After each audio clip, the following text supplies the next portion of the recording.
जाओ जाके बहन बेटियों को जाके समझा देना, पर खबरदार ससुराल जाना हो कभी शोहर के खिलाफ आवाज ना उठाना, कभी उसके लिए हाथ उठा के बददुआ नहीं करना। तू नहीं जानती है तेरा शोहर कितना कीमती है। खुदा की कसम, अगर शोहर पागल भी होता है तो बीवी के लिए एक चट्टान होता है, दीवाना भी होता है तो एक सायादार दरख्त होता है। लेकिन क्या करूं मेरी कौम की बेटियों, जरा सी बात बिगड़ जाती है। शोहर सूट पसंद कर न ला सके, किचन में खड़े होके गालियां दे के कहती हो तू पलट के ना आए, तू जनाजे में लेट के आए, तू गाड़ी के नीचे दब के मर जा। ना मेरी बहन, कभी किसी शौहर के खिलाफ इस तरह की बकवास ना करना। तू नहीं जानती है ये जिस दिन सफेद कफन में लिपट जाएगा उस दिन कोई इज्जत देने वाला नहीं मिलेगा। आज जिसके लिए मौत मांग रही है, अगर ये मर गया कोई तुझे चैन की रोटी तक नहीं देगा। जिसके लिए तू कहती है कि तू पलट के ना आए, तुझे क्या पता है आज तेरे दुपट्टे के जो रंग है इसी शौहर की वजह से है, सोने के जो कंगन है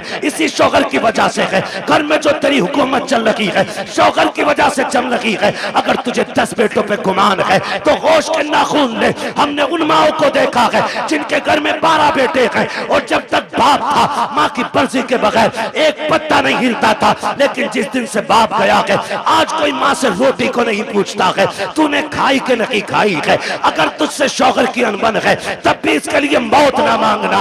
अल्लाह तौफीक दे और ये परदेश जाने लगे तू मुसल्ला बिछा दे, सजदे में सर रख, दुपट्टे की झोली बना और कह मेरे परवरदिगार मेरा सरताज बाहर गया है, मैंने बेसहारा नहीं भेजा है, तेरी रहमत का सहारा दे दिया है। ए मेरे परवरदिगार मेरे शौहर को सलामत रखना। सुहागन छोड़ के गया है, सुहाग के जोड़े में मिलाना। रो के रब से कह खुदा की कसम तू रब को आवाज दे।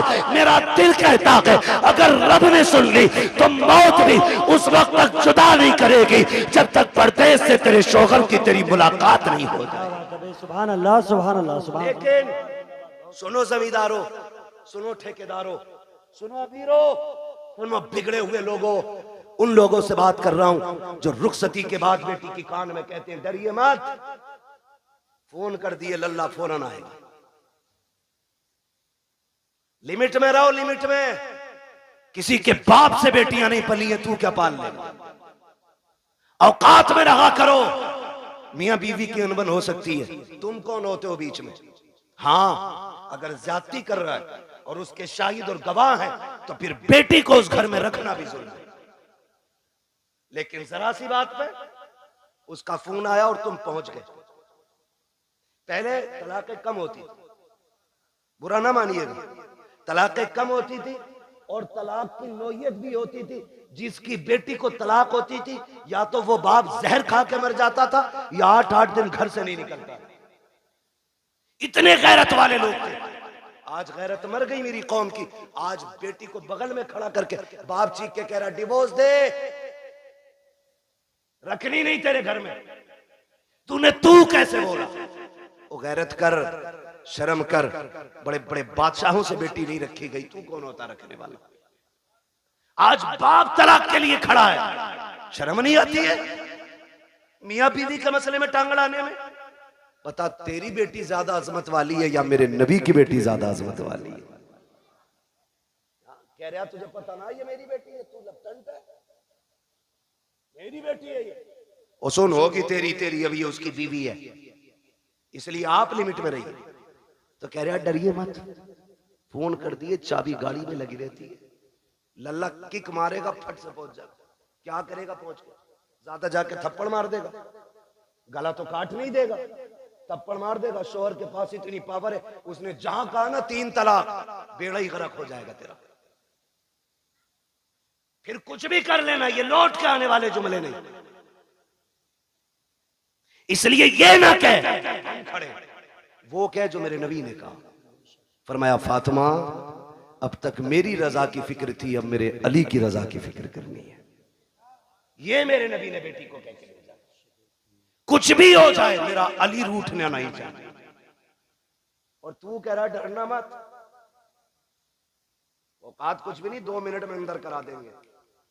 क्या कर लेगा अंदर करा के, बेटी का सुहाग वापस नहीं दिला सकता। और फिर कुट पिटा के बेटी वापस आ भी गई ना तो फिर उसे इज्जत नहीं मिलेगी। इज्जतों के रखवाले बने, रिश्ते बड़े अहम हैं। बेटियों को समझाओ। मौलाना आए थे, तकरीर करके गए और अपनी बीवी को डांट रहा जाके, बीवी को सुधार रहा। हमारा मुआशरा बेहतर इसलिए नहीं हो रहा कि हम ये चाहते मेरी बीवी सुधर जाए, ये कोई नहीं चाहता बेटी सुधर जाए। यहां से जाके बीवी को मत बताना, यहां से जाके बेटी को बताना कि बेटी जब तक जिंदा रहना है कनीज़े फातिमा बन के रहना। सुभान अल्लाह। मेरा चैलेंज है, जब बेटियां सवर जाएंगी तो किसी घर की बहू खराब नहीं हो सकती है। बेटियों को बेहतर करो, बेटियों को। मेरी बहन मुश्किल है जिंदगी का गुजरना शोहर के बगैर। आज बात बात में तलाक चाहिए तुझसे, नहीं। फरमाया गया जो बिला उज़्र शरी के अपने शोहर से तलाक का मुतालबा करे अल्लाह उस पे जन्नत की खुशबू हराम फरमा देता है। क्यों मांग रही हो तलाक? कहा जी मुझे सुख नहीं मिला। किसे सुख कहती है तू? कहा मुझे 10,000 का जोड़ा नहीं मिला। जैसे कल्लन की बीवी के कंगन है वैसे मैंने नहीं पहने, जैसे अच्छन की बीवी का सूट है ऐसा आज तक मुझे नहीं मिला। और तू इसे कहती है सुख, कहती है इसे सुख ये नहीं है, सुख इसे कहते हैं चटनी से मिल जाए शुक्र अदा कर खा के सो जा। अगर तेरा शोहर तुझसे राजी है तो तू सबसे बड़े सुख में है। और तू सोने के लुक में खा, तेरा शोहर तुझसे नाराज है तो तू सबसे बड़े दुख में है, सुख में नहीं। सुख किसे कहते हैं? सुख किसे कहते हैं? सुख ये होता है तुझसे तेरा परिवार राजी रहे, मर जा। कहती नहीं मैं रहना ही नहीं है जी, मैंने इनसे जोड़ा मांगा, इन्होंने मुझसे कहा मेरे पास कुछ नहीं है। मेरी बहन कान खोल के सुन, देख तो सही, अगर दौलत सबसे बड़ी चीज होती तो मेरा नबी सबसे ज्यादा दौलत अपनी बेटी के जहेज में देता। तुम्हें हिसाब देना पड़ेगा। खातूने जन्नत ने इतना सुना, मुसल्ले का कोना छोड़ दिया। कहती है अब्बा मुझे दौलत नहीं, मुझे पैदा करने वाले रब की मोहब्बत की जरूरत है। क्या बात है भाई, जिंदाबाद। इसे सबसे बड़ी अमीरी कहते हैं, इसे सबसे बड़ा सुख कहते हैं। किसे कहते हैं? देवबंद मिल गया देख के दे दी, पैसे वाला था गाड़ी लाया था, उन्हें भी कुछ नहीं, आग लगे तेरे दामाद में। सीधी सी बात है। ओ भाई पैसे देख के दे दी। हुजूर ने जिसके हाथ में हाथ दिया था बेटी का, वो इतना गरीब मक्के का अली है कि जिसके पास मेहर देने का भी पैसा नहीं था,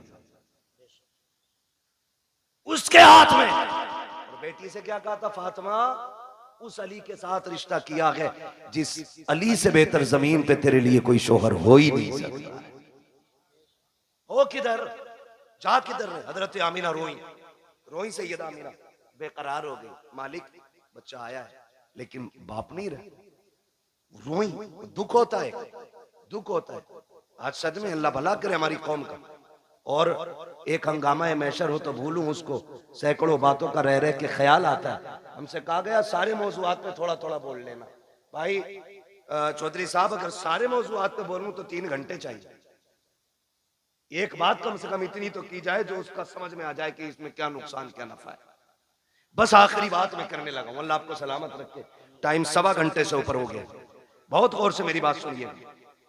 हुजूर माँ के शिकम में आए, मुश्किल जिंदगी होती है एक बेवा की, और वो जिंदगी तो बड़ी मुश्किल थी। इतनी मुश्किल जिंदगी थी कि उस दौर में बेवा को जीने का हक ही कोई नहीं था।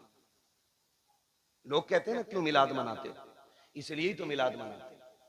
अगर किसी का शौहर इंतकाल कर जाता था ना, या तो उसे मनहूस समझा जाता था, या उसे शौहर की चिता पे जला दिया जाता था, या उसे 40 दिन एक कमरे में बंद कर दिया जाता था। फिर भी जिंदा निकल आती तो गधे पे बैठाया जाता, काला मुंह किया जाता और कहा जाता ये वो मनहूस है जो शौहर को खा गई, और फिर उससे कोई निकाह नहीं करता था। इतनी नफरत बेवा से थी, अगर कोई काम पे निकल रहा और सामने बेवा आ गई तो पीछे लौट जाता था कि इस मनहूस का चेहरा देख लिए। ये दौर और इतना मुश्किल जमाना, उस दौर में भी मक्के के अंदर सैयदा आमीना फरमाती बेवा होना बहुत मुश्किल काम था। और ऊपर से हमारे कबीले का दस्तूर ये था कि जब किसी का शौहर इंतकाल कर जाए तो खुशबू नहीं लगानी, इत्र नहीं लगानी, 1 साल तक सोग मनाना होता था। कहती मेरी जिंदगी बड़ी मुश्किल हो गई। कहती मेरा दिन को भी रोना रात को भी। एक दिन मैं सोई ना, रात को आंख रोते रोते लग गई। ख्वाब में एक बुजुर्ग तशरीफ लाई और उन्होंने कहा आमीना मुबारक हो तुझे। मैंने कहा आने वाली ये बता, मेरी तो रातें रो के गुजरती हैं, दिन रो के गुजरते हैं, मुबारक किस बात की देने आए हो? कहा मैं इस बात की मुबारकबाद देने आया हूँ क्योंकि तू नबियों के इमाम की माँ बनने वाली है। भाई वाह, सुभान अल्लाह, सुभान अल्लाह। ये मिलाद है मेरे नबी का, या आदम कर रहा है, क्योंकि तू नबियों के इमाम की मां बनने वाली है।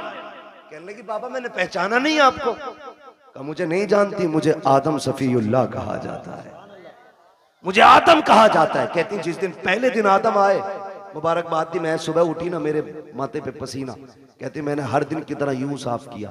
कहती बस साफ करना था, मेरे दुपट्टे से मुश्क की खुशबू आने लग जाती सुभान है, अल्लाह। मुश्क की खुशबू आ रही है। हैरत नहीं होती है? कह रहा नबी हमारी तरह है, आम इंसान की तरह नबी तशरीफ लाए। सनीचर तू पैदा हो पूरे मोहल्ले में बदबू आए,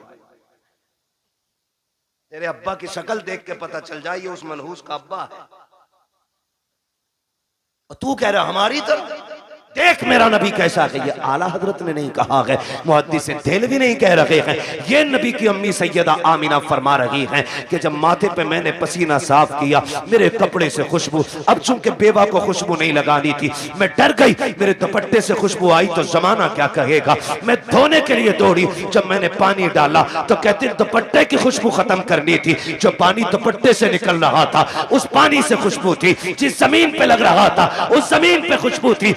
मैंने धोना छोड़ दिया, दुपट्टा समेट के रख दिया। जैसे जैसे दिन गुजरते गए, मुबारकबादियां मिलती रही, अंबिया आते रहे, मुबारकबादी देते रहे। कहते फिर वो दिन गुजरते गए, कहते जब कई महीने गुजर गए, एक दिन ऐसा हुआ कि खुशबू मेरे घर से निकली, आंगन में फैली, आंगन को पार किया, पड़ोस में गई, पड़ोस की हदों को तोड़ा, मोहल्ले में फैल गई। मैं खुशबू छुपा रही थी, लेकिन खुशबू आगे बढ़ती जा रही थी कि यहां तक के बातें होने लग गई। आमिना बड़ी अजीब खुशबू लगाती है। बात चलते चलते अब्दुल मुत्तलिब तक आ गई। अब्दुल मुत्तलिब घर आए, आमीना बेटी सुना है तू खुशबू लगाया करती है। कहा ना मैंने कोई खुशबू नहीं लगाई है। कहा अगर खुशबू नहीं लगाई तो तेरे बदन से खुशबू के झोंके कैसे आते हैं। कहते हैं अब्बा जी सच ये है मैं कोई इत्र नहीं लगाती हूँ, हकीकत ये है जब से आपके बेटे अब्दुल्ला की अमानत मेरे शिकन में आई है, मैं जिन गलियों से गुजरती हूँ वो गलियां उसकी खुशबू से महक जाया कर। वाह भाई वाह, क्या बात है। नारे तकबीर, नारे रिसालत। तवज्जो है ना सारे लोगों की? मैं मिलाद बयान को बहुत तेजी में बयान कर रहा हूँ। कहती है कि मेरी बात नहीं है, ये उस बच्चे की बरकत है जो मेरे शिकम में आया है। मैं गलियों से गुजरूं तो गलियों से खुशबू आती है। मुस्कुराने लगे। बेटी और भी कोई बात? कहा अब्बा और भी ताज्जुब खेज बात है। कहा क्या? का एक दिन मैं सहन में टहल लगी थी, मैंने कंकर उठाया, मैंने कहा फेंक तो चुभ ना जाए। कहती जब मैंने हाथ लगाया, ये नबी नहीं नबी की अम्मी कह रही। कौन? नबी की, बोले जरा कौन? नबी की अम्मी कह रही है, नबी नहीं कह रहे, नबी की अम्मी कह रही वो कंकर मैंने उठाया, मैं चाहूं कि फेंक दूं। कहती जब हाथ लगाया ना तो वो मोम की तरह पिघलने लग गया, मोम की तरह। कहती मेरे मुंह से जुमला निकला, या अल्लाह ये क्या मामला है, ये पत्थर पिघल रहा है, कंकर पिघल रहा है। कहती इतना कहा ना वो कंकर बोलने लगा। उसने कहा अमीना यार को तो आने दे, अभी तो छोटे छोटे पिघल रहे हैं, जब वो आ जाएंगे बड़े बड़े पत्थर पिघलने लग जाए। सुभान अल्लाह। वो कंकर मुझसे बोला। कहती मेरे ससुर मुस्कुराने लग गए। आमीना और भी बात है ना? और भी? कहा अब्बा और बताऊं? कहा क्या? एक दिन मैं सो रही थी, मुझे पसीना आया ना, अचानक मेरी कमर के पीछे से ठंडी हवा के झोंके आए। जब झोंके आए मैंने मुड़ के देखा, ये हवा किधर से आ रही? मौसम में तो हवा नहीं है। कहती जब मुड़ के देखा ना तो दो खूबसूरत परियां, दो खूबसूरत चांद जैसी चेहरे वाली शहजादियां मेरी कमर के पीछे पंखे से हवा कर रही। मैंने कहा कौन हो जी, इधर किधर से? उन्होंने कहा कि हम आपकी खिदमत के लिए आए। कहा तुम्हें मक्के में तो नहीं देखा? कहा देख भी नहीं सकती। कहा क्यों? कहा हम मक्के से नहीं, हम तो रब की जन्नत से आए हुए हैं। जन्नत से? कहा हाँ। कहा क्यों? का तेरे माथे पे पसीना आया, रब ने हुक्म दे दिया मेरे महबूब की माँ की जाके ठंडी हवाओं के झोंके पेश किए जाए। अल्लाह अकबर। नबी की अम्मी कहती है भाई ये भी हुआ? कहा और कुछ? कहा हाँ और भी है। कहा क्या? तवज्जो है, सुन लेंगे जरा 5 मिनट, जितने सुनना चाहते हैं जरा कहते हैं या रसूल अल्लाह। माशाअल्लाह, अब तो सबके हाथ उठ गए या रसूल अल्लाह। जिन्होंने हाथ उठाए आपको आपकी शहजादी का वास्ता उस वक्त तक मौत ना आए जब तक हुजूर के शहर की हाजिरी नसीब ना हो जाए। अल्लाह सबको सलामत रखे। कहती बेटी और भी कुछ? हाँ अब्बा और भी कुछ। सुने देखो वो फजीता खोर भी याद रखना, नबी हमारी तरह, और मेरे नबी की शान भी सुनना। मिलाद वालों मुबारकबाद के लायक हुजूर की मिलाद कर रहे, मुबारकबाद के लायक। कहती है अब्बा जी रात को ना होता यह है कि कभी कभी आप चले जाते हैं ना, पानी खत्म हो जाता है घर में। क्या हो जाता है? पानी खत्म हो जाता है। सुन रहे हैं ना मेरे भाई? अब वक्त ज्यादा तो नहीं हुआ मेरा, अभी है मेरे पास वक्त, अभी टाइम है। अल्लाह सबका टाइम बढ़ा दे। बड़े हल्के से आमीन आमीन कह रहे हो, दिल भरा रखा है ना बढ़ा रहे। तवज्जो है ना सारे लोगों की। बेटी और कुछ? हाँ, कभी कभी आप चले जाते हो ना हरम शरीफ पानी पिलाने के लिए, वो घर में कभी कभी ऐसा होता है आप पानी घर का भी ले जाते हो। अम्मी मुझसे कहती है आमीना पानी भर ला, ये नबी की अम्मी कहती मैं बर्तन लेती हूँ और कुएं पे जाती हूँ। लड़कियां मुझे देखती हैं खड़ी रहती हैं, बेटी क्यों? जब मैं चली जाती हूँ ना तो उन्हें डोल रस्सी डालनी नहीं पड़ती। क्या मतलब? अब्बा मैं जाती हूँ और मैं कुएं के किनारे खड़े होती हूँ और झांकती हूँ ना तो पानी छलांगे मार के किनारे पे आके खड़ा हो जाता है, किनारे पे आके खड़ा हो जाता है। अब्बा जी सब यूं बर्तन भर लेती हैं, किसी को रस्सी डोल की जरूरत नहीं पड़ती। बेटी फिर तुम? अब्बा सबसे बाद में मेरी बारी आती, फिर मैं पानी भरती हूँ और जब मुड़ के चलती हूँ फिर पानी नीचे जाता है। अब्बा बोलता है पानी जब नीचे जाता है तो पानी बोलता है। हाँ अब्बा पानी नहीं। जब मैं वापस आती हूँ सारी बच्चियां लड़कियां आती हैं, मैं पीछे रह जाती हूँ, तो जब मैं चलती हूँ ना तो जो बड़े दरख्त हैं वो भी सजदे में गिर जाते हैं, जो छोटे पौधे हैं वो भी गिर जाते हैं। अब्बा पत्थर भी बोलते, कंकर भी बोलते। बेटी क्या बोलते? कि अब्बा जी वो बोलते मैं सुनती हूँ। तो अब्दुल मुत्तलिब कहते हैं बेटी तुम उनकी आवाज सुनती हो? कहा हाँ। उनकी बोली समझ लेती हो? कहा जी अब्बा समझ भी लेती हो। अब जब इतनी बात कही कहते हैं बेटी बताओ ना क्या कहते हैं वो? कहती है अब्बा जी जब मैं चलती हूँ तो कुएं का पानी, दरख्त, रास्ते के पत्थर, कंकर, छोटे बड़े सभी आवाज देते हैं अस्सलातु वस्सलामु अलैका या उम्म रसूलिल्लाह। ए नबी की माँ तुझ पर भी सलाम हो, तेरे आने वाले बेटे मोहम्मद पर भी सलाम। क्या बात है, जिंदाबाद जिंदाबाद। अल्लाह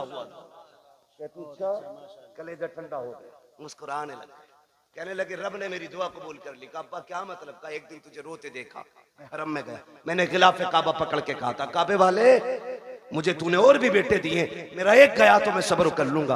आमीना का तो कोई सहारा ही नहीं रहा। ये जो बच्चा आने वाला है ना अल्लाह इसे ऐसा बना देना कि ये मेरी आमीना का सहारा बन जाए।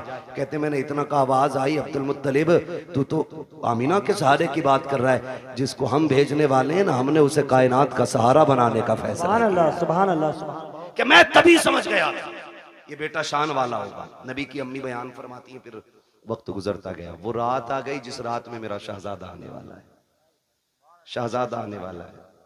घर सजाए थे आप? सजाए थे भाई? बोले अगर सजाए हो तो सजाए थे कि नहीं? लाइट लगी थी, झंडे भी लगे होंगे, ये तो पहचान है हम सुन्नियों की, है ना? सारी मस्जिदें सजी थी। सुभान अल्लाह। मस्जिदें सजी कोई नया काम नहीं। 12वीं शब आई, रब ने फरमाया जिब्रील जी रब्बे जलील का हुक्म करो कि पूरी जन्नत सजाई जाए। अब बोले जरा सुभान अल्लाह। जो अब तक नहीं बोला मुझे अफसोस रहेगा वो जलसे में आया ही क्यों था। रब ने हुक्म दिया जिब्रील जन्नत सजवाओ। अर्ज करते हैं मालिक जन्नत तो कहते ही सजी सजाई जगह कौन? फरमाया नहीं और ज्यादा सजाओ ताकि जन्नत को भी पता लगे आज वो आ गया कि जिसके सदके में जन्नत बनाई गई है। जन्नत सजाई गई, फिर हुक्म हुआ एक मिंबर लगाया जाए। कहां? बैतुल मामूर के पास। बैतुल मामूर के पास मिंबर लगा। फिर रब ने फरमाया मीकाईल से कहो कि वो हमारी शान में खुतबा पढ़े। हजरत मीकाईल ने रब की शान में खुतबा पढ़ा, यानी कि तकरीर की, और ऐसी तकरीर के पूरी जन्नत झूमने लगी। जब तकरीर मुकम्मल हो गई रब हुक्म क्या है? रब ने फरमाया जिब्रील जी रब्बे जलील कि जिब्राइल, मीकाईल, इसराफील, इजराइल चारों आ जाओ। चारों आगे। मालिक अब का अपने ताबे फरिश्ते 1-1 लाख फरिश्ता लेके आमीना की चौखट पे चले जाओ। अभी नहीं बोलोगे तो कब बोलोगे यार? आमीना की चौखट पे। मालिक करना क्या है? का पता नहीं, महबूब आने वाला है, मुबारकबाद ही पेश करनी है। अब बहुत गौर से सुनना। इधर सैयदा आमीना कहती है मैं घर में लेटी थी, आज मुझे अब्दुल्ला के ना होने का बड़ा गम था। मैं सोच रही थी काश अब्दुल्ला होते ना तो आज मेरे घर में अंधेरा नहीं होता।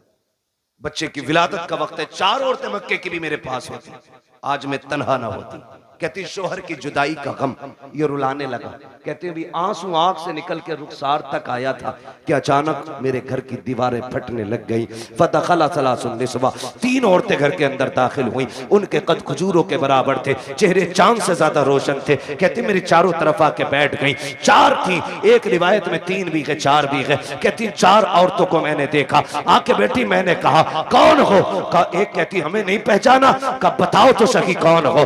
एक ने कहा मुझे हव्वा कहा जाता है, दूसरी ने कहा कि मुझे मरियम कहा जाता है, तीसरी ने कहा मुझे इस्माइल की अम्मी हाजरा कहा जाता है, चौथी ने यह कहा मुझे नहीं जानती हो, मुझे फिरौन की बीवी आसिया कहा जाता है। कहा आई किस लिए हो? कहा मुबारकबाद देने आए हैं। कहा किस बात की? कहा तू नसीबों वाली है, तेरी गोद में नबियों का ईमान आने वाला। क्या बात है भाई, क्या बात है। नारे तकबीर, नारे रिसालत, नारे गौसियत। बस का तेरी गोद में नबियों का इमाम आने वाला। फरमाती वो मुबारकबाद दे के चली गई। कहती फिर ख्याल हुआ काश कोई तो औरत होती जो मेरा मन बहलाती, जो हिम्मत बढ़ाती। कहती अचानक मेरे घर में रोशनी फैली। वो रोशनी सर की तरफ से आ रही थी। मैंने मुड़ के देखा ना, एक चांद से चेहरे वाली खातून खड़ी है। मैंने कहा कौन हो जी, इधर कैसे आई हो? कहने लगी आमीना हम जमीन से नहीं, हम तो जन्नत से आए हुए हैं। कहा कौन हो? कहा जन्नत की हूरों की मलका हूं। आई क्यों हो? कहा रब ने तेरी दाया बना के भेज दिया है। तू जो रोई थी तन्हा है, अकेली है, कोई नहीं है। कहा तेरी खिदमत के लिए मैं हूं आमीना, बता खिदमत क्या करनी है? सैयदा कहती है मुझे दूध का प्याला पेश किया गया। आसमान के सितारे इतने करीब मेरे आंगन में आ गए, मुझे डर लगने लगा कहीं ये टूट के न गिर जाए। और वहाबी जी, और देवबंदी जी, और सहारनपुर वालों, और थाना भवन वालों, लगाओ फतवा खुदा पे। ये तो आसमान पे चमकते थे, आज नीचे क्यों आ गए? मशीयत का नकीब कहता है लगाए आसमान पे थे, लेकिन आज महबूब आ रहा है, नीचे उतार के बता दिया आज की रात की जैसी कोई रात नहीं बनाई गई। अल्लाह 12वीं शब में तारे नीचे उतार दे, पेट में दर्द नहीं होता, सुन्नी 2 चिराग जला ले, आग लग जाती है। हाँ तवज्जो है ना सारे लोगों? कहती सितारे नीचे आगे मैं डर गई। कहती फिर मेरे घर में परिंदे आए, इतने खूबसूरत। कहती कुछ परिंदे हरे रंग के थे, सुर्ख चोंचे थी, कुछ ऐसे थे रंग फरिश्तों के, उनके परिंदों के सुर्ख थे, चोंचे हरी थी, उनकी चोंचों में मोती थे, मोती थे मोती। कहते मेरे बिस्तर पे डाले, मेरे आंगन में डाले, मेरा घर नूरून अला नूर हो गया। इधर इधर की तैयारी, उधर देखो जिब्रील को हुक्म दिया लेके चले जाओ 1-1 लाख फरिश्ता आ रहे हैं। कह रहे मालिक इजाजत मिली, आने लगे तो सुनो जिब्राइल, मीकाईल, इसराफील, ये आगे इजराइल रुक गए। तुम नहीं गए? मालिक थोड़ी सी क्लियर करनी है एक बात। कहो क्या बात है? कहा मालिक ड्यूटी बड़ी सख्त है, मुझे तूने मलकुल मौत बनाया और ड्यूटी इतनी है कि मेरी ड्यूटी इतनी सख्त है कि मौत ना 1 मिनट पहले आ सकती ना बाद में आ सकती। मैं चला गया, मेरी ड्यूटी का क्या बनेगा? आज भी मुझे कितने बच्चों को माओ की गोद से लेना, कितनी औरतों को बेवा बनाना, कितने बच्चों को यतीम करना, कितने घरों का सहारा मुझे उजाड़ना। मालिक बताना मैं गया ड्यूटी का क्या बनेगा? रब ने फरमाया मलकुल मौत जानते हो कि नहीं? कहा क्या रब्बे जलील बताना। रब ने फरमाया सुनो, जब तुम किसी माँ का लाल लाते हो तो माँ तड़पा करती है, किसी बच्चे से बाप लेके आते हो तो बच्चे दीवारों से लग के रोते हैं, किसी घर का सहारा लेते हो तो बेटियां तड़पती हैं, किसी औरत का सुहाग लेके आते हो औरतें रोया करती हैं। जानते हो मलकुल मौत आज हमारा महबूब आने वाला है और हम नहीं चाहते हैं किसी के घर से रोने की आवाज आ जाए, इसलिए जाओ आज हमने मरने वालों को जिंदगी बख्श दी है और हमने तुमने महबूब की खुशी में तुम्हारी भी छुट्टी कर डाली।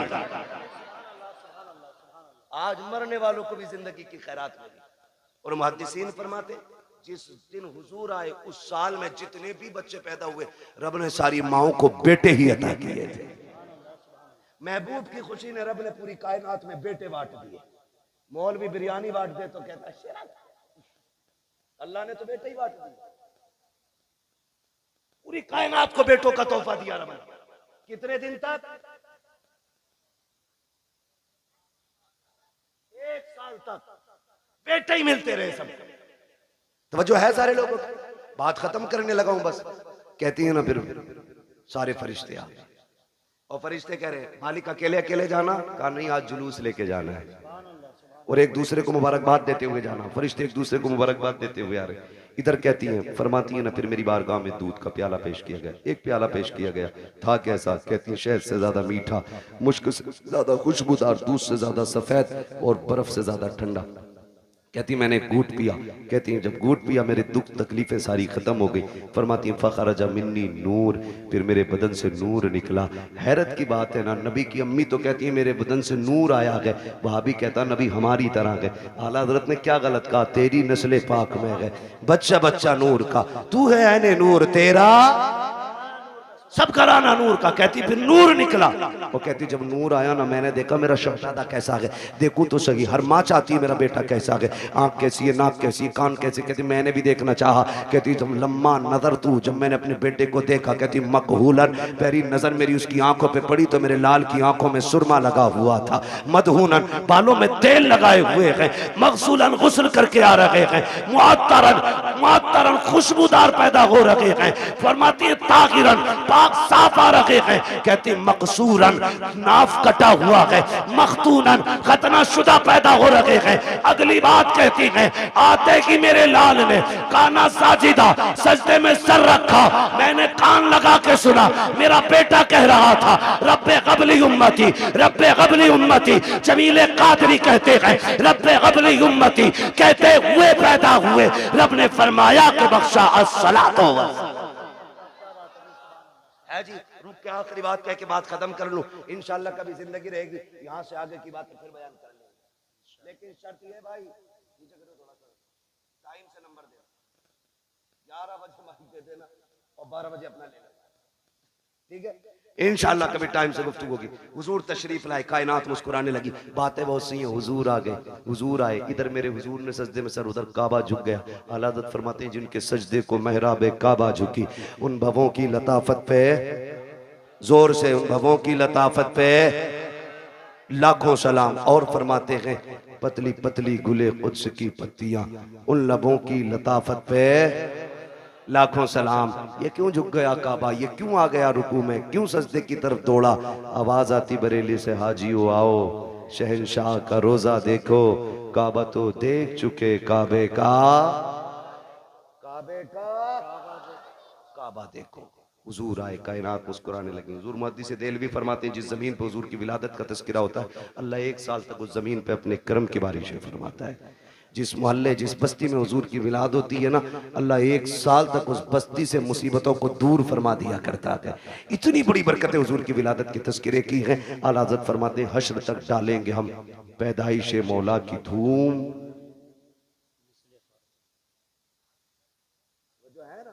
हश्र तक डालेंगे हम पैदाइश मौला की धूम, मिसले फारस नजद के किले, किले गिराते जाएंगे। हुजूर की विलादत का महीना है। एक बात याद रखिएगा, इस बार गुजर गई है, आखिरी बात आपसे कह रहा हूँ, अल्लाह तौफीक दे अगली बार घर सजाए ना तो सिर्फ अपना नहीं सबका सजना चाहिए। यही मिलाद वाले का पैगाम है, सबका घर सजना चाहिए। तूने 5000 की लाइटिंग की है ना, तो 2000 की उतार के गरीब भाई की चौखट पे डाल दे। क्या यार हुजूर सिर्फ मेरे नहीं तेरे भी तो है ना, तेरे भी आंगन में हुजूर की आमद की खुशी लगनी चाहिए। और ऐसा नहीं कि रुक जा, तेरे से अच्छा करके सजाऊंगा और सारी लड़ी और टिमटिमा रहा हूं, इसमें सवाब नहीं गुनाह मिलेगा। किसी का दिल तोड़ के मिलाद नहीं मनाना है, दिल जोड़ने के लिए मिलाद मनाना है। करेंगे इंशाल्लाह ऐसे ही, सारे वादा करें इंशाल्लाह। और हुजूर की विलादत का दिन आए ना, मीठा तकसीम करो, लंगर करो, खिलाओ, जात मत देखो, बिरादरी मत देखो, खिलाओ, ताकि दुनिया गैर मुस्लिम भी खा के जाए ना उससे कि यार खा ले आज, ना पूछ, ताकि उसे पता चले जब उनका मिलाद आता है ना तो सबका पेट भराया जाता है। ठीक है ना? चलूं आगे। सारे हुजूर के गुलाम हैं, जितने गुलामी का दावा करते मोहब्बत से कहते हैं या रसूल अल्लाह। आला हज़रत फरमाते हैं वो जो न थे तो कुछ न था, वो जो ना हो तो कुछ ना हो, जान है वो जहान की, जान है तो, जान है तो जहान है। मैं नेता जी एक बात बताऊं, हमारी महफिलें जो होती है ना, ये एक सभा से अलग होती है। हम जितना हम बोलते हैं उतना इन्हें बुलवाते हैं। उसकी एक वजह ये भी होती है कि जब कयामत में हुजूर के मदह खानों को आवाज लगे, हुजूर के नात पढ़ने वालों को आवाज लगे, तो तमन्ना यह कि सबसे आगे हजरत हसन हो, उनके पीछे बरेली के अहमद रजा खान हो, उनके पीछे हम जैसे गुनाहगार गुलाम भी खड़े हो जाए। अगर कोई ये कहे कि भाई हसन तो हसन ठहरे, आला हजरत तो आला हजरत ठहरे, तुम्हें जगह कैसे मिलेगी? तो हमें एक दलील मालूम है। हजरत यूसुफ का हुस्न बिकने लगा मिस्र में, जानते हैं कि नहीं? पता है ना, यूसुफ जुलेखा की कहानी किसी को पता हो ना हो, बुड्ढो बुड्ढो को पता है, क्योंकि लैला मजनू यही बताते हैं। यूसुफ जुलेखा इनसे बेहतर कोई नहीं जानता है। हमने तो किताबों में जैसे पढ़ा वो पढ़ा ही है, लेकिन बड़े बूढ़े बड़ा रंग दे के उसको पेश करते। तो सुना ही होगा, दास्तान यूसुफ है, सुना ही होगा ना। तो ये एक तारीख रही। हजरत यूसुफ मिस्र के बाजार में बिकने लगे, ऐलान हो गया। ये बाज मुअर्रिखीन ने यहां तक लिखा है, एक दिन हजरत यूसुफ ना आईना देख रहे, ख्याल आया मेरे जैसा हसीन कौन होगा, मेरे जैसा हसीन कौन होगा, रब ने मुझे तो बड़ा ही हसीन बनाया। तो फिर यहां तक लिखा गया कि जैसे ये ख्याल आया, फिर रब ने फैसला कर दिया, यूसुफ जिस हुस्न पे नाज है ना, इसे हम कोड़ियों के दाम भी बेचेंगे। फिर कुएं से निकाल के खोटे सिक्कों में हजरत यूसुफ को बेचा गया। फिर खातिर दिल पे ये ख्याल आया, मालिक मेरी इतनी सी कीमत थी, कोटे सिक्कों में बेच दिया गया। कहा यूसुफ दिल थोड़ा न कर, अब तेरी बोली मिस्र के बाजार में लगवा के दिखाए। फिर रब ने मिस्र के बाजार में यूसुफ की बोली लगवाई। फिर कीमत कितनी थी, कभी खोटे सिक्कों में बेचा और कभी मिस्र के बाजार में खड़ा हुआ यूसुफ। ऐलान हुआ कीमत क्या है, कहा जिसके पास जो हो सारी दौलत लेके आ जाए, जो सबसे ज्यादा दौलत लेके आएगा वही यूसुफ को लेके जाएगा। सारे अमीर अपनी सारी दौलत लेके आ गए। मिस्र के बाजार में यूसुफ का हुस्न तोला जा रहा है, भीड़ लगी है देखने वालों की, खरीदार कम तमाशाई ज्यादा। जो भीड़ लगी थी वो चारों तरफ थी। अचानक पीछे से शोर हुआ, हटो बचो हटो बचो। लोगों ने मुड़ के देखा क्या हो रहा है, देखा एक बूढ़ी औरत आ रही, और बूढ़ी औरत ने ना, वो देखे होंगे चरखे ना, चरखे देखे नहीं, बड़े बूढ़ों के तो दौर में रहे हैं, मैं बच्चों से जवानों से पूछूं, देखे ना चरखे, रुई काटने वाले। तो उस औरत ने ना वो रुई काटा हुआ धागा बगल में रखा था। वो करी हटो बचो, का किधर, का सुना के आज यूसुफ की बोली लग रही, मैं भी खरीदने आई। किसी ने देखा क्या लेके आई, ये है ना मेरे पास धागा, कितना है, का 5 सेर रुई पूरी तोल के उसको धागा बना के लेके आई। 5 सेर रुई का धागा है। किसी ने कहा फिर, कहा मैं लेके आई हूं, यूसुफ खरीदूंगी। हंस के कहने लगा तू खरीदेगी? वो देख अजीज़े मिस्र की सारी दौलत पल्ले में चढ़ गई है, हीरे जवाहिरात से यूसुफ को तोला जा रहा है, फिर भी दौलत पूरी नहीं डाल रही है, तू धागे से तोलेगी? उसने कहा हटकर पगले, जाने तो दे। कहा करेगी क्या? कहा उस लाइन में तो जाके खड़ी हो जाओ जिसमें यूसुफ के खरीदार खड़े हैं। कहा किस लिए? कहा जब यूसुफ के खरीदारों का कयामत में तस्करा होगा और नाम लिया जाएगा, तो जहां अज़ीज़े मिस्र की गिनती लगेगी वहां उस धागे वाली का भी नाम आ जाएगा। जहां उनके खरीदारों में दौलत वाले आएंगे वहीं धागे वाले भी खड़ी हो जाएगी, ताकि ये तो पता चले जहां दौलत वाले यूसुफ से प्यार करते थे वहां ये गरीब बूढ़ी भी मेरे यूसुफ से प्यार करती है। भाई क्या बात है, नारे तकबीर, नारे रिसालत, नारे गौसियत, मसलके आला हजरत, नारे तकबीर, नारे रिसालत। तवज्जो है सारे लोगों की। तो इसलिए आपसे भी कहा जाता आप भी पढ़ लिया करें, और शुक्र है रब का हमारे सुनने वाले भी हुजूर की नात पढ़ते हैं। वो जो न थे तो, वो जो ना हो तो, वो जो ना हो तो, आप किस मिट्टी के बने हैं? मैं कुर्सी इधर कर लूं? अगर आप बोल सकते हैं तो बोलें, वो जो न थे तो, वो जो ना हो तो, जान है वो जहान की, जान है तो जहान है। मैं एक बात कहूंगा, मेरा नबी पूरी कायनात के लिए रहमत बन के आया, पूरी कायनात, सिर्फ मुसलमानों के लिए नहीं, पूरी कायनात के लिए। चरिंद परिंद दरिंदे सारे लोगों के लिए मेरा नबी पूरी कायनात के जर्रे जर्रे के लिए रहमत बन के आया। होना तो ये चाहिए था कि हर कौम हर बिरादरी की छत पे मेरे नबी की आमद पे झंडा लगना चाहिए था। आप कहें कैसे? हुजूर तो हमारे। सुने, आप दुनिया देख लें और उसूल देखें। मैं पूरे चैलेंज के साथ कहता हूं, आज किसी घर में अगर बेटी मुस्कुराती है ना तो वो एहसान मेरे नबी का है। आज अगर किसी घर के अंदर माँ बेटे को थप्पड़ मार के खड़ी हो जाए और बेटा सर झुका के खड़ा रहे, माँ से कुछ नहीं कह रहा है ना, तो ये कमाल माँ का नहीं, कमाल मेरे नबी का है। अगर आज बाप बेटे को बीच चौराहे पे जूते से मारे और बेटा गर्दन झुका के मुस्कुराता रहे ना, तो इसमें कमाल बाप का नहीं है, इसमें कमाल रसूल पाक का है। इसलिए कि मेरे नबी ने ना माँ बाप का एहतराम सिखाया है। अगर आज हम माँ को उसकी जूतियों को सर पे रखने में जिंदगी की महराज समझते हैं ना, तो वो दिन दूर नहीं, भूले नहीं हमें जिस दिन मेरे नबी ने कहा था अल जन्नतु तहता क़दामी उम्महातिकुम, तुम्हारी जन्नत तुम्हारी माओं के कदमों के नीचे रखी गई है। तब से लोगों ने, कायनात ने माँ का एहतराम करना शुरू किया। और जब बाप का मामला था तो यही दुनिया, यही तारीख और यही समाज, यही लोग, यही हड्डियां, यही खून, कोई बदला नहीं ये दौर, यही सारी दुनिया थी। और बेटा बाप को बाजार में बेच देता था। मेरा नबी आया और आने के बाद का लोगों, रब की रजा बाप की रजा में है। अगर रब राजी, बाप राजी है तो तेरा रब राजी है, और तेरा बाप नाराज है तो तुझसे तेरा पैदा करने वाला खुदा भी नाराज है। तो तब से बाप का एहतराम हुआ। रह गई बेटी की बात, तो बेटी को तो लोग पैर की जूती समझते थे, जिंदा दफन करने पे फख्र करते थे।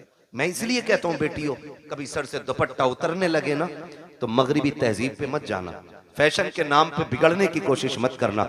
जब सर का दुपट्टा सड़क के कंधे पे आए ना, तो आमीना के लाल का एहसान याद करना। आमीना के लाल का एहसान, खुदा की कसम आज दिल झुकता है। लोग तालीम के नाम पे कहते हैं कि हमारी आजादी हमारा हक है, हम अपनी आजादी के साथ जी सकते हैं, दुपट्टा किसी की जिम्मेदारी से हम नहीं ओढ़ेंगे। मैं कहता हूं खुदा की कसम, जो बेटियां ये समझती हैं ना कि दुपट्टा उतारने में इज्जत है, तारीख पढ़ के देख लो, औरत जितना छुप के रहती है उतनी इज्जतदार रहती है, जितना खुल के रहती है उतना ज्यादा जलील रहा करती है। चैलेंज है हमारा, जाओ दुनिया घूम के आ जाओ।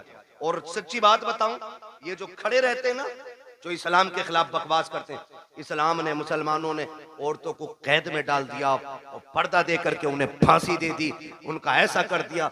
मेरा चैलेंज है, ये भी जब निकाह करने चलते हैं ना, शादी करने, इन्हें भी शरीफ बच्ची चाहिए होती है, इन्हें भी शरीफ बच्ची चाहिए होती है।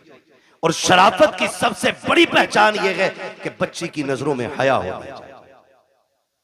यह सबसे बड़ी पहचान शराफत की है कि उसकी नजरों में हया होनी चाहिए। कितना बड़ा दाग लगाने की कोशिश की जाती है कि इस्लाम ने औरत को पर्दे में डाल के ना उसकी जिंदगी को लिमिटेड कर दिया, उसके अधिकार, उसके हुकूक छीन लिए, और ये कहते हैं कि औरत का बराबर हक है मर्द के साथ।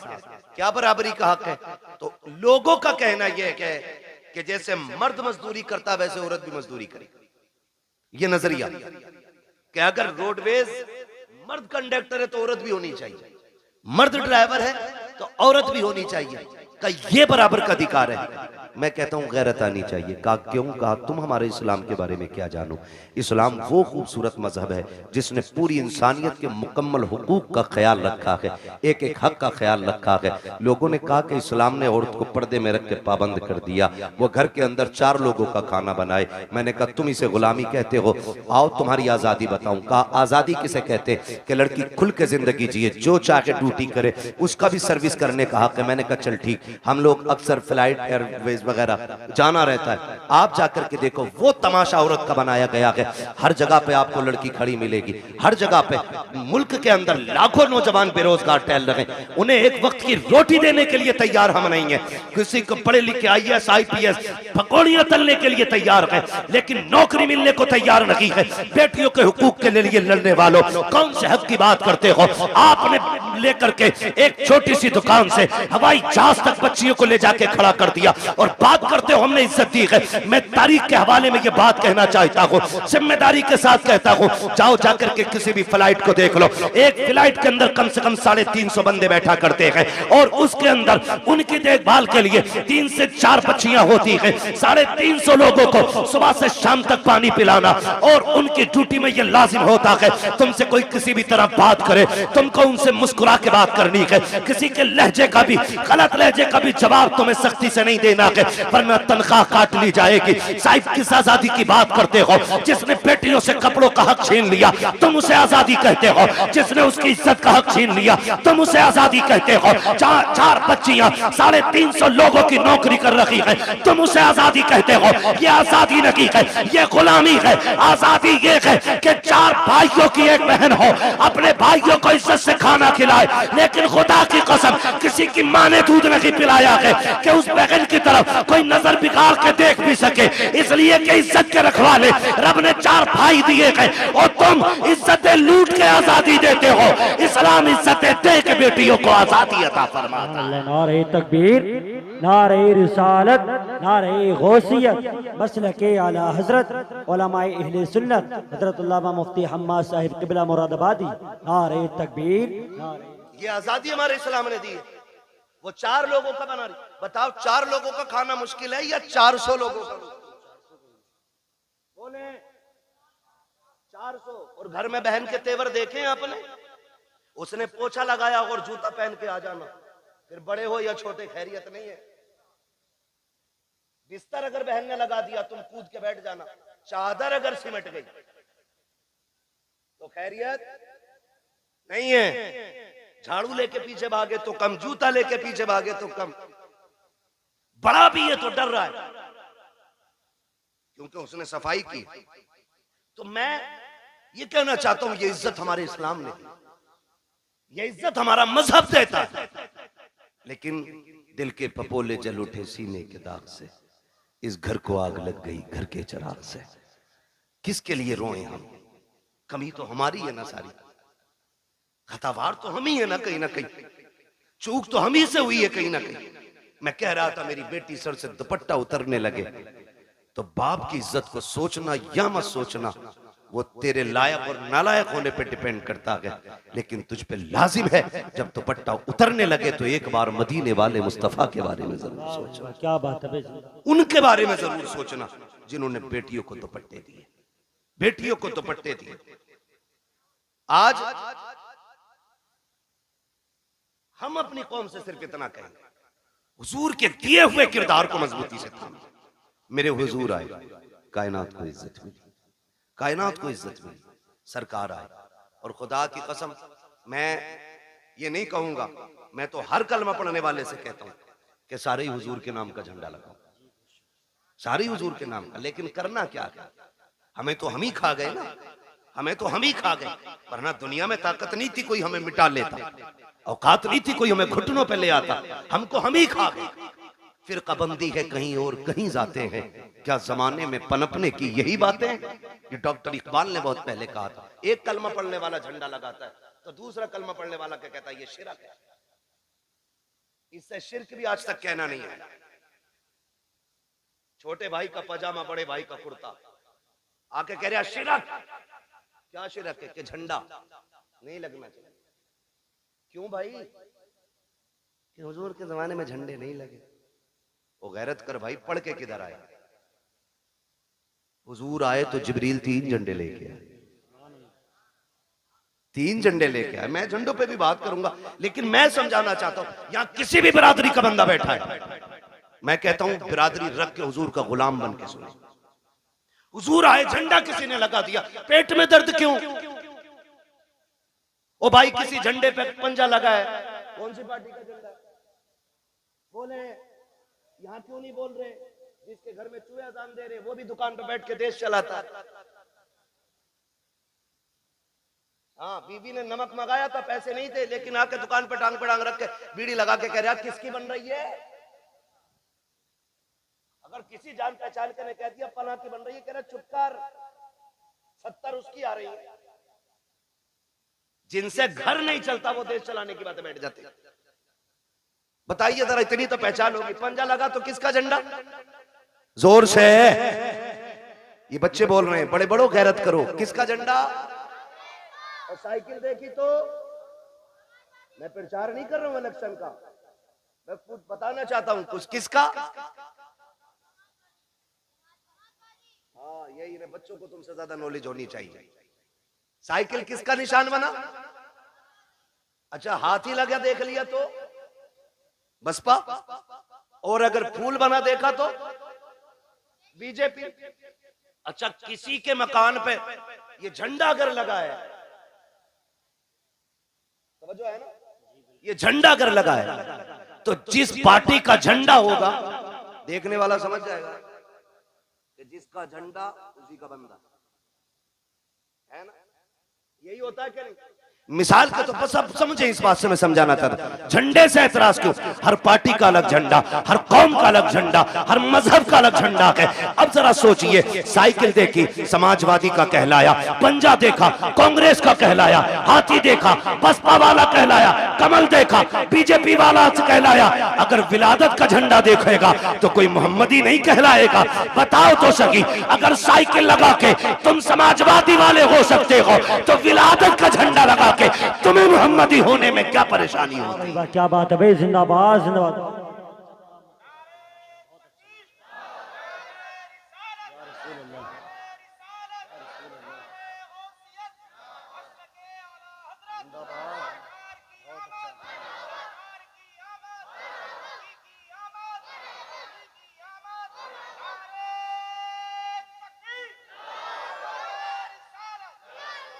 ओ भाई, तो हमारे झंडे लगे, टोपी ओढ़ के मस्जिद से निकल के कह रहे हाथ में तस्बीह है। अजीब मक्कार लोग हैं, तस्बीह भी नहीं रुकती, जीभ भी नहीं रुकती। जिक्र कौन कर रहा है, किधर हो रहा भाई? बराबर कह कहिए, उसके जमाने में नहीं तो ये बराबर चल रही। या तो तू झूठा या तेरी तस्बीह झूठी। हाँ तो लंबी लंबी फेंक रहे, आके झंडों में लगाना, कपड़ा खराब किया था, 3 गरीब बच्चे का दुपट्टा ही बन जाना। खुदा का शुक्र है हम मुस्तफा के मानने वाले। तू गरीब बच्चियों की लिस्ट बना के दे, हम सुन्नी लोग हैं, झंडे भी बराबर लगाएंगे, दुपट्टे भी बराबर बांट लेंगे, है क्या नहीं? हम दुपट्टे भी बांट सकते हैं, झंडे। तो मैं ये मुसीबत दुपट्टे और झंडों में ही क्यों दिखती? फजूल खर्ची है। ये जो लाइट लगी है ना, ये फालतू थी, ये नहीं लगानी चाहिए थी, नहीं लगानी चाहिए थी। मैं एक बात कहना चाहता हूँ, हुजूर का मिलाद आए तो तुझे लाइट फालतू लगती है, तुझे रोशनी फालतू लगती है, तुझे लाइटिंग गलत लगती है, तुझे झालर झूमर से तेरे पेट में दर्द होता है, तब तुझे गरीब याद आते हैं। जब तेरे बेटे के निकाह का मौका आता है, 1 दिन पहले जनरेटर लग जाता, 2 दिन बाद तक चलता है, पूरा घर सजा रहता है, तब तुझे गरीब के बच्चे क्यों याद नहीं आते हैं? जब सुन्नी के दरवाजे पे झंडा लगता है, तब तुझे गरीब बच्चियों के दुपट्टे याद आते हैं। जब तेरे बेटे के निकाह में 1.5 लाख की आतिशबाजी होती है, तब तुझे गरीब की बच्चियां याद क्यों नहीं आती है? पता ये चला तुझे हमदर्दी गरीब से नहीं है, तुझे नफरत फजूल खर्ची से नहीं है, तुझे नफरत हुजूर के झंडे से है, और तू ढोंग दिखाता है। खुदा की कसम, हम हुजूर की आमद पे इसलिए रोशनी करते हैं कि सारी कायनात मेरे मुस्तफा के सदक़े में बनाई गई। जिंदाबाद जिंदाबाद। अगर हुजूर की आमद पे नहीं तो फिर कुछ भी। सीधी बात, तेरा बेटा इतना अच्छा हो गया, उसकी शादी पे पूरा घर सजा ले। मेरे हुजूर की आमद हो तो 2 बल्ब ना लगा सके कि नहीं ये किसी ने नहीं मनाया, सहाबा ने मनाया, अबू बकर ने बनाया, उमर ने मनाया, और नीचे है अभी ऊपर चल। ये पूछ क्या नबियों ने मेरे हुजूर का मिलाद किया है कि नहीं किया? मैं कुरान सर पे रख के कसम खा के कह सकता हूं, हजरत आदम से लेके हजरत ईसा तक हर नबी ने मेरे नबी की पैदाइश के तज़किरे की है। सभी ने ये बात की। मिलाद है क्या, समझने की कोशिश करें। हुजूर की आमद की बातों को मिलाद कहा जाता है, यही मिलाद है। कहते ये किसने किया? हजरत आदम से लेकर हजरत ईसा तक। और मैं कहता हूं खुदा की कसम, जैसा मिलाद मेरे रब ने किया वैसा किसी ने किया ही नहीं। और ऊपर चल के देखो ना, और ऊपर चलो, नीचे बैठा बैठा लंबी लंबी हाँ करे नहीं। यहाँ तो एक जगह खड़ा होना था ना, ये जुलूस मोहम्मदी था। जितने हमारे नबी थे उतने तुम्हारे भी तो थे। तुमने ये हंगामे क्यों किए कि ये नहीं होना चाहिए, वो नहीं होना चाहिए? फिर क्या गलत कहा मेरे इमाम ने? यही तो कहा, और तुम पर मेरे आका की इनायत न सही। क्या बात है, अरे जिंदाबाद। नजदियों कलमा पढ़ाने का भी एहसान क्या गया, बात है, सुभान अल्लाह। कम से कम इसीलिए झंडा लगा ले कि ये कलमा मेरे नबी ने दिया है तुझे। बताओ तो सही हमें, 2 अक्टूबर को छुट्टी नहीं होती मुल्क में, क्यों होती है? बोले अल्लाह के बंदो, कभी गए हो नहीं स्कूल, पढ़े हो कभी? गांधी जयंती होती है नहीं, इसलिए गांधी जी की वजह से 2 दिन की छुट्टी रखते हो। 26 जनवरी, 15 अगस्त, ये हमारे मुल्क के बड़े दिन है, इन दिनों में छुट्टी होती है। अगर मुल्क के बड़े दिनों में छुट्टी होती है तो फिर क्या कायनात के बड़े दिन की छुट्टी नहीं मनाई जा सकती? जिंदाबाद जिंदाबाद। बहुत और खुल के मैं अगली बात करूं, सारे मैं समझ सकता हूं अक्सर पढ़े लिखे लोग हैं, अब तो तालीम से सबका ताल्लुक है, और ना हो तो बच्चे पढ़ाओ जरूर। मारेरा शरीफ का एक नारा लगता है, आधी रोटी खाएंगे बच्चों को, ये हमारी मारेरा शरीफ का नारा है, ठीक है? वो ऐसी खानकाह है जिस घर का बच्चा बच्चा IAS IPS BUMS MBBS सब आला मयार के गद्दी नशीन लोग हैं, वो खाली तस्वीर लेके नहीं बैठे, काबिल लोग हैं वो कहते हैं आधी रोटी खाएंगे, ये कहो 3 रोटी खाएंगे, बच्चों की कमाई खाएंगे। ये हालात है। लल्ला जा, भूरा गया कमाने, तू भी लग जा। भूरा तो गया, पप्पू भी लगा दिया। हाँ, और फिर जब यही बड़े हो के जराइम की दुनिया में कदम रखते हैं ना, कहते हैं मौलवियों ने बेड़ा गर्क कर दिया, फिर जिम्मेदार मौलवी हो जाता है।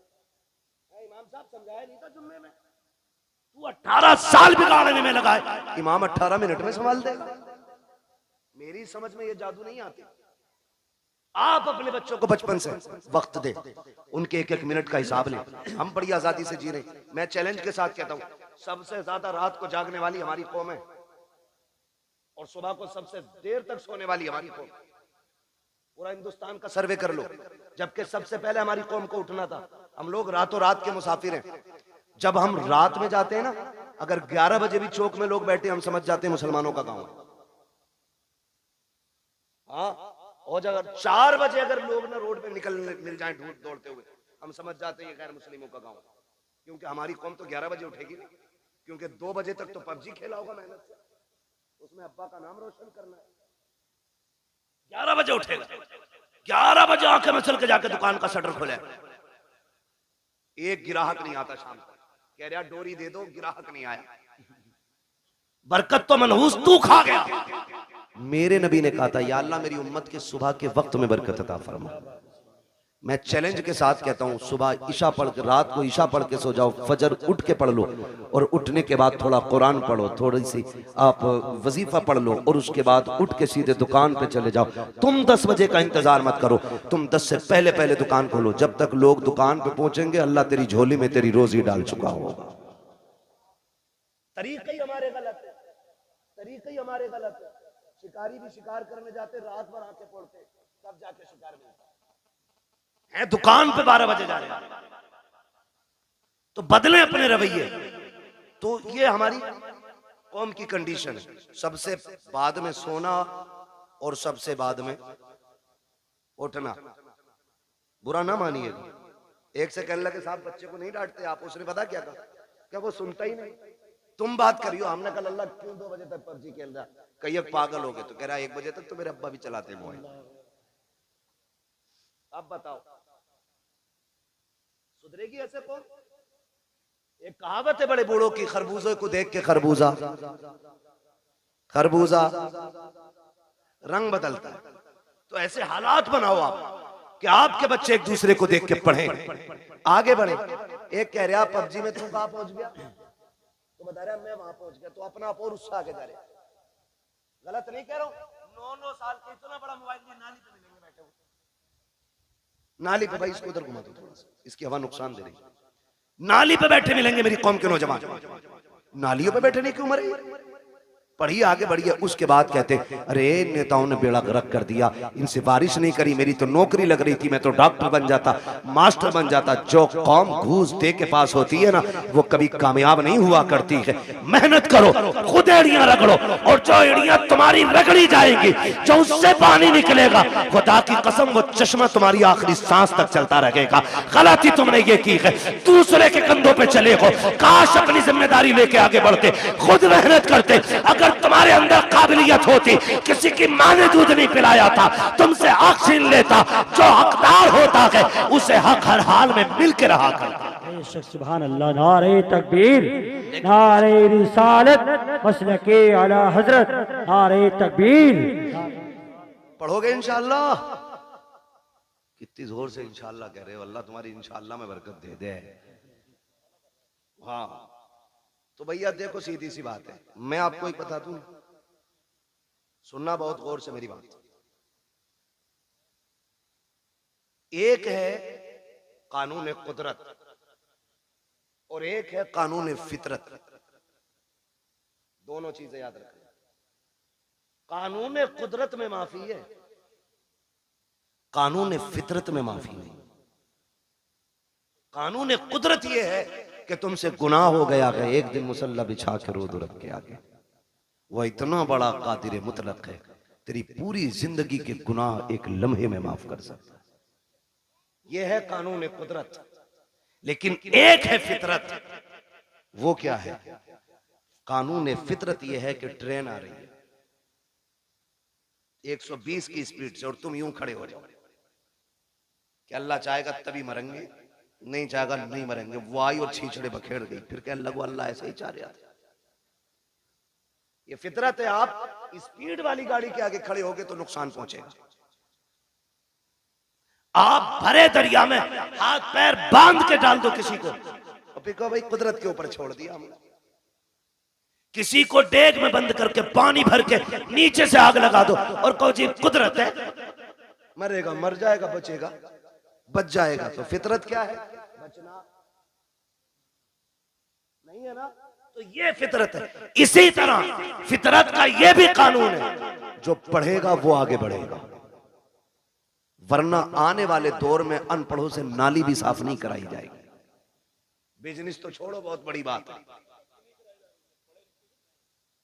नालियां नहीं साफ करते और भीख भी नहीं मिलेगी। हालात इतने बदल गए। बब्बू भाई एक आया गाड़ी के पास, कहने लगा देखो, मैंने कहा टूटे नहीं है, QR कोड निकाला, कह रहा इस पे कर दो। ये भिखारियों ने तरक्की की है और हमने, अब्बा पे 18 थी, अल्लाह ने किस्मत से 3 बेटे दे दिए, 6-6 बीघे रह गई। और फिर अल्लाह ने उनको अगर 2 दे दिए, फिर 3-3 रह गई। और अगर उनके 2 हो गए, आगे रोड पर। ये कंडीशन है। पढ़ो, आगे बढ़ो। भीख में तुम्हें कुछ नहीं मिलने वाला। हक के लिए लड़ना पड़ता है, लड़ना पड़ता है। और तुम्हारी क़ियादत नेता नगरी, अल्लाह तुम्हें सलामत रखे, लाल रुमाल डाल के ना ऐसा बना फिर जा मंत्री, चले जाइए थाने को। थाने वालों ने सबसे ज्यादा उसे ही पूछा। उसे पता है ना ये खाली 4 लोगों का ही नेता।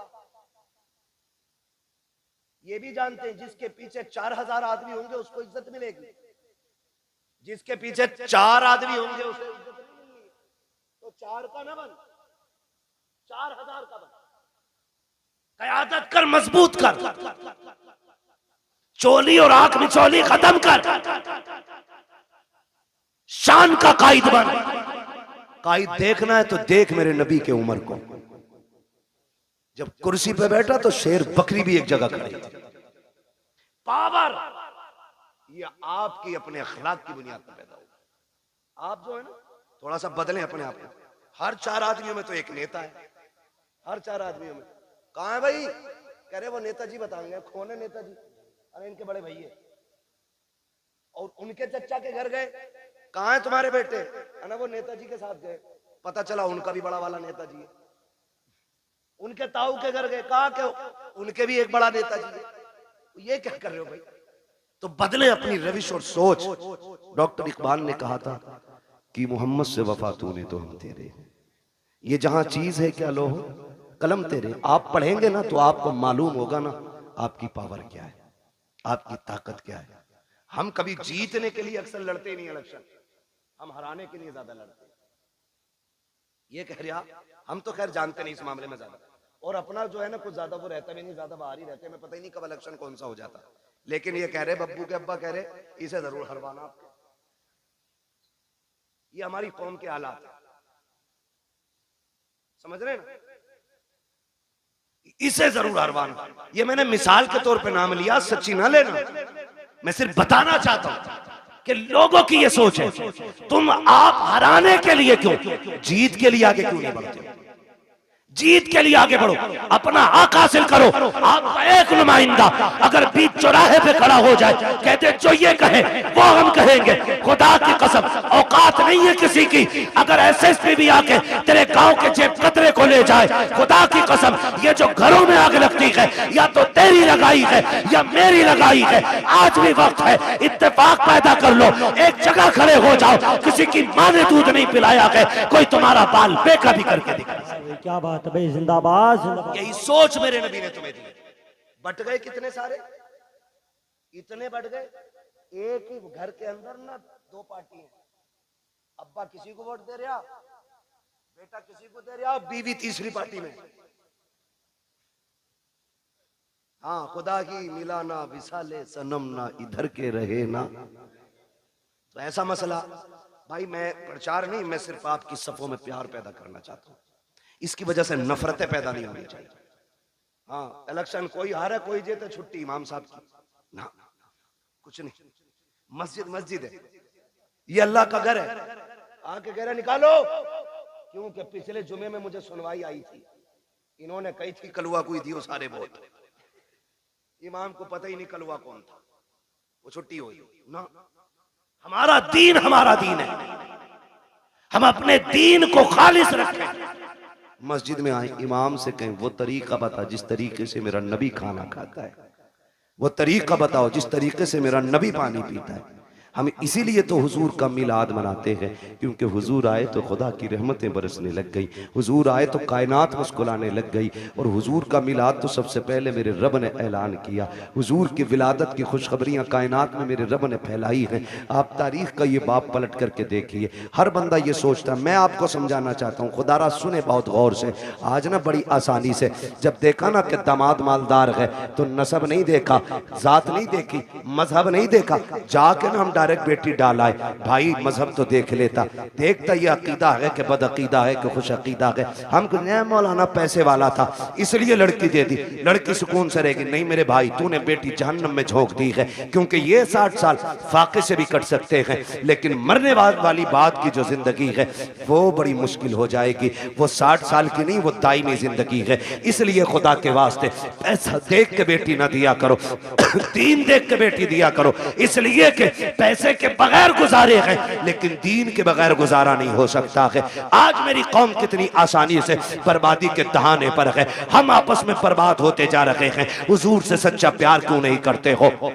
कई बार हमें भी कमेंट किया जाता है, मौलाना वहाबियों ने क्या बिगाड़ा है। मैं कहता हूं खुदा की कसम, जितनी जमीन हमारे बाप की कल थी उतनी आज भी है और उतनी कल भी रहेगी इंशाअल्लाह। हमारी न किसी ने छीनी है, न हमने किसी वहाबी से छीनी है, न किसी वहाबी ने हमारी बैंड काटी है। का झगड़ा किस बात का है? मैंने कहा झगड़ा सिर्फ इतना है, ये बेगैरत ये कहते हैं कि नबी के माँ बाप जहन्नमी है माज़अल्लाह। मुझे ये बताओ, जिसकी गोद में ऐसा शहजादा आया हो, जिसके सदके में रब ने जन्नत बनाई है, उस माँ को जहन्नम में कैसे डाला जा सकता है? हमारा झगड़ा तो इस बात का है, इन्होंने नबी के माँ बाप को जहन्नमी कहा। सुनो, हमारे बाप को कोई गाली दे हम बर्दाश्त कर सकते हैं, खानदान को कोई गाली दे हम गवारा करेंगे, मेरे नबी को कोई गाली दे ये गवारा नहीं किया जाएगा। उनके माँ बाप को कोई बुरा भला कहे ये गवारा नहीं किया जाएगा, इसलिए कि हमारा ईमान ये है, जमीनो जमा तुम्हारे लिए, मकीनो मका तुम्हारे लिए, चुनीनो चुना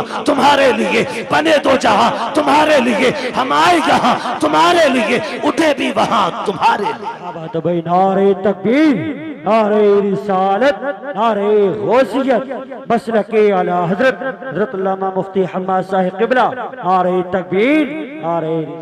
ये हमारा नजरिया भाई, हमारा कोई झगड़ा नहीं, सिर्फ इतना झगड़ा नबी के माँ बाप को जहन्नमी कहते। वो खुद मेरे नबी क्या फरमाते? आका फरमाते, लोगों आदम से लेके अब्दुल्लाह तक जितने पुश्तों में मेरा नूर गया वो सारे शान वाले लोग थे। जितने रहमों से मैं गुजरता रहा वो सारे रहम अजमतों वाले। मेरे नबी ने गोया बताया कि मेरे नसब में जितने मर्द और औरतें आती हैं अल्लाह ने सबको इज्जत वाला बनाया है। ये मेरे नबी का ऐलान है। और खुदा की कसम मेरे महबूब का नूर देखे, अल्लाह ने महबूब के नूर को बनाने के बाद ज़मीन व आसमान, जन्नत दोज़ख बनाए। फिर तख्लीक इंसानियत का जो मसला आया है ना, जो मसला आया है, हजरत आदम को सबसे पहले रब ने बनाया। किसको बनाया? जोर से। हजरत आदम का पुतला बनाया गया। जब वजूद तैयार हो गया, उनका वजूद तैयार, लोग कहते हैं कि इंसान पहले बंदर था। अजीब तहकीक के लिए घूम रहा है। जो बंदर की औलाद है वो बंदर कह रहे हैं अपने आप। हम तो आदम की औलाद है, इसलिए आदमी है। ठीक है जी। हजरत आदम को बनाया, पहला इंसान हजरत आदम बने। जब पुतला तैयार हो गया ना, तो अल्लाह ने हुक्म दिया, रूह को जाओ अंदर चली जाओ। रूह अंदर गई ना, लौट आई। रब ने फरमाया वापस क्यों आ गई? उसने कहा इसलिए आ गई कि अंदर दिल नहीं लग रहा था। मेरे नबी की शान मुलाहिजा करें कि अंदर दिल नहीं लग रहा था। फिर रब ने फरमाया अच्छा। फिर रब ने महबूब के नूर को हजरत आदम के वजूद में रखा। फिर जब रूह को हुक्म दिया अब जा, रूह गई तो अब निकलने का नाम नहीं ले रहे। कहा क्यों? कहा अब मेरा दिल लगने लगा है, क्योंकि इस वजूद में तेरे महबूब का नूर मौजूद है। हुजूर का नूर ना आदम अलैहिस्सलाम के वजूद में पहले पुश्त में रखा गया। जब पुश्त में था तो सारे फरिश्ते हाथ बांधे रहते। फिर वो नूर मुंतकिल करके पेशानी आदम में आया तो फरिश्ते सामने आ गए। हजरत आदम कहते हैं अल्लाह, ये फरिश्ते कभी पीछे कभी आगे हाथ बांधे रहते हैं, मसला क्या? रब ने फरमाया आदम बात तेरी नहीं, बात मेरे महबूब की है। क्या मतलब? का वो नूर तेरी पुश्त में था तो ये उसकी ज़ियारत के लिए पीछे खड़े रहते थे। जब पेशानी में आ गया ना तो ये सामने आने लगे। तो ये सामने आ गए, कहने लगे अल्लाह मुझे दिखा ना। फिर रब ने वो झलक हजरत आदम के नाखूनों में दिखाई। और हजरत आदम ने जब हुजूर के नूर को देखा ना तो फिर चूम लिया। जब चूम लिया, खुदा का शुक्र है हम आदम की औलाद है। उन्होंने नूरे मोहम्मद देख के चूमा था, हम नामे मोहम्मद सुन के चूम लिया करते हैं। ये हमारा तरीका। अब वो नूर हजरत आदम से हजरत अब्दुल्लाह तक आया। मुझसे गुजारिश पहले ही हो गई थी कि हुजूर का शजरा भी हो जाए, तो आज चूंकि मौजू भी है, बात भी है, मैं बताऊं कि किन किन जातों को मेरे नबी के नूर ने इज्जत बख्शी है। उसके लिए थोड़ा सा आपको मेहनत करनी पड़ेगी। आप जरा बोल दें सुभान अल्लाह। ऐसा नहीं ये सामने वाले बच्चे ना मेरा साथ दे। जब मेरा हाथ का इशारा हो ना, मैं वो हुजूर के नसब के नाम बताऊं जिन जिन जिस्म पुश्तों में मेरे हुजूर का नूर मुंतकिल होता रहा है। ठीक है, जब मैं हाथ का इशारा करूं समझ लेना मौलवी की सांस घुटने लगे। तो आपको क्या बोलना है? इतनी जोर से बोलना ताकि मैं अपने गांव की मस्जिद के चनों का शोर भूल जाऊं। ठीक है जी, समझते हैं बात? हाँ, कितनी जोर से बोलेंगे जरा बोल के दिखा। और हाथ देखते रहना मेरा, ये नहीं मैं शुरू हो जाऊं तो फिर ऐसे देखने लगा और मौलवी कदम घुटने लगा। ठीक है जी, मैं हुजूर का मिलाद पढ़ने लगा हूं, जरा बोल दे सुभान अल्लाह। है जवान हो, अल्लाह करे जवानियां सलामत रहे। अभी तो शादियां भी नहीं हुई है ना, अभी तो शादियां भी नहीं हुई है, तो फिर इतनी कमजोरी से कैसे बोल रहे हो सुभान अल्लाह? जरा बोले सुभान अल्लाह। ये मैं नहीं जानता ये इनकी उम्र कितनी है, लेकिन इन्होंने ऐसा नारा लगाया था कि मुझे गैरत चढ़ गई थी कि इस उम्र में इतना तगड़ा नारा। अल्लाह इन्हें सलामत रखे। हाँ, शादी के बाद कमजोरी आती है लेकिन इनमें तगड़े हैं। ठीक है जी, बोले जरा मचल के सुभान अल्लाह। आप जब बोलेंगे ना तभी मैं आगे शजरा पढ़ता रहूंगा, वरना मसला देखो माइक आपका इतना अच्छा है कि इसने बोलने का बिल्कुल किनारे पे लाके रख दिया, बोलने ही नहीं दे रहा है। जो मैं अपने रविश में बोलता हूँ ना तो ये धीरे धीरे धीरे धीरे धीरे हो रहा है। ठीक है, बस मैं आपको हुजूर का शजरा सुनाऊंगा तो मिलाद हुजूर का, फिर बोले सुभान अल्लाह।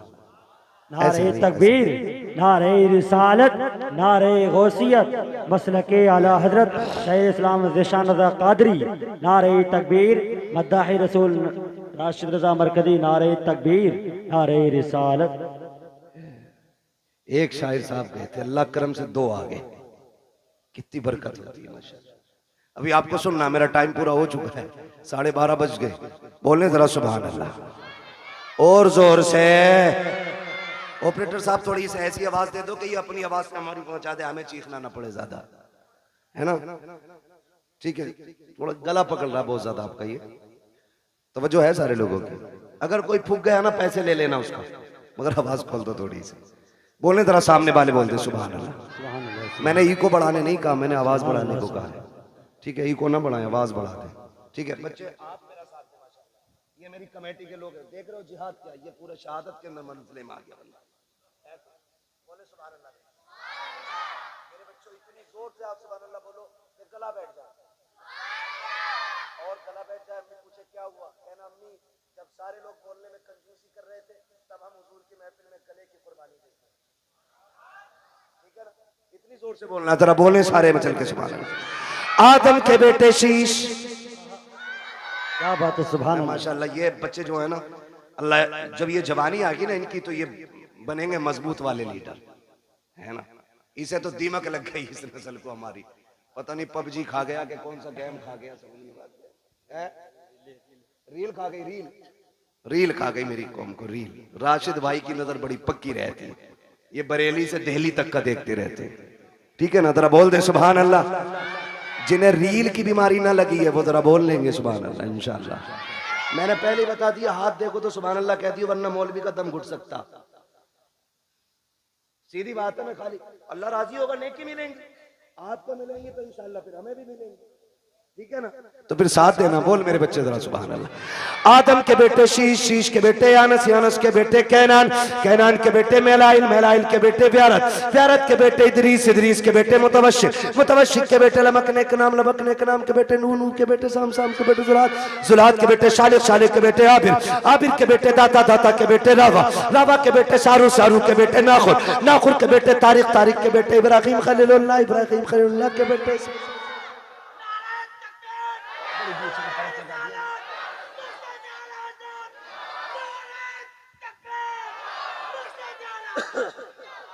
है जी, अल्लाह सलामत रखे। दीवाना इसे ही कहते हैं, दीवाने को तहकीर से दीवाना ना कहो, दीवाना बहुत सोच के दीवाना बना है ना। कहीं भी नारा मार दिया मसला कोई नहीं है, लगा तो कम से कम ऐसे हो दानिशवरों से बेहतर ही है दीवाना, जो अपने आप को बहुत बड़ा अक्लमंद समझ के बैठे हुए हैं। अल्लाह आपको सलामत रख के बात समझे आएगी तो फिर बोलेंगे सुभान अल्लाह, वरना ये मेरे आगे के लोग काफी हैं, मैं इन्हें देख के पूरा जलसा कर जाऊंगा। बोल दो जरा सुभान अल्लाह। आदम के बेटे शीश, शीश के बेटे यानस, यानस के बेटे कैनान, कैनान के बेटे मेलाइल, मेलाइल के बेटे व्यारत, व्यारत के बेटे इदरीस, इदरीस के बेटे मुतवशिक, मुतवशिक के बेटे लमकने के नाम, लमकने के नाम के बेटे नूह, नूह के बेटे शाम, शाम के बेटे जुलाद, जुलाद के बेटे शालिक, शालिक के बेटे आबिर, आबिर के बेटे दाता, दाता के बेटे रावा, रावा के बेटे सारू, सारू के बेटे नाखुर, नाखुर के बेटे तारिक, तारिक के बेटे इब्राहिम खलीलुल्लाह, इब्राहिम खलीलुल्लाह के बेटे इस्माइल ज़बीहुल्लाह, इस्माइल ज़बीहुल्लाह के बेटे केदार, केदार के बेटे अवाम, अवाम के बेटे अमल, अमल के बेटे साबित, साबित के बेटे सलमान, सलमान के बेटे रहीसा, रहीसा के बेटे इलियासा, इलियासा के बेटे औद, औद के बेटे हव्वा, हव्वा के बेटे अदनान, अदनान के बेटे मोइद, मोइद के बेटे नदार, नदार के बेटे मुदर, मुदर के बेटे इलियास, इलियास के बेटे मुदरिका, मुदरिका के बेटे खदीमा, खदीमा के बेटे किनाना, किनाना वाह भाई वाह, सुभान अल्लाह। खदीमा, खदीमा के बेटे किनाना, किनाना के बेटे नदर, नदर के बेटे मालिक, मालिक के बेटे फार, फार के बेटे गालिब, गालिब के बेटे लुई, लुई के बेटे काब, काब के बेटे मुर्रा, मुर्रा के बेटे किलाब, किलाब के बेटे कुसै, कुसै के बेटे अब्दे मनाफ, अब्दे मनाफ के बेटे हाशिम है, हाशिम के बेटे अब्दुल मुत्तलिब है, अब्दुल मुत्तलिब के बेटे अब्दुल्लाह है, अब्दुल्लाह के बेटे मुहम्मदुर रसूलुल्लाह। क्या बात है भाई, नारे तकबीर, नारे रिसालत, नारे गौसियत।